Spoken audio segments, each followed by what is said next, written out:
গত 13ই জানুয়ারি আমার ছিল জন্মদিন। হাতে সময় হচ্ছিল না, তাই এতদিনে তোমাদের সাথে ব্লগটা শেয়ার করলাম। তো সেই দিন আমি ছিলাম হসপিটাল গিয়েছিলাম ট্রেনিং করতে। তো ট্রেনিং করে আসতে আমার দেরি হয়ে গেছিলো।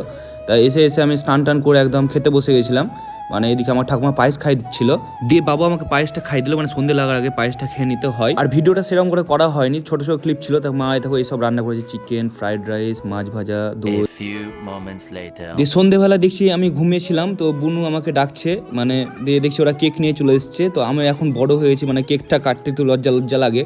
তা যাই হোক, বোনের এখন নিয়েছি, একে একে সবকে আমি কেক খাই দিলাম। বাবা, মা, ঠাকুমা, আমার এই ছোটো বোনকে, মানে দুই বোনু মিলে নিয়েছিল কেকটা। আর এদিকে ওকে খাওয়ানোর পরও আমাকে একটু খাইয়ে দিল ওই কেকটা মুখে একদম ঠেসে। তোমাদেরকে আমার বার্থডে গিফটটাও দেখিয়ে দেয়। আমার দুই বোনু কি দিয়েছে দেখো, আমাকে দিয়েছে জিম করছে বলে হাই প্রোটিন একটা ওটস আর ফিশ অয়েল। আর কি চাই ধরো, একটা যেটা ওয়ার্কআউট করে, এটাই তো জীবনে সবথেকে বড় মানে একটা খুশির জিনিস। তো আজকের জন্য টাটা, দেখা হচ্ছে আবার নেক্সট ব্লগে।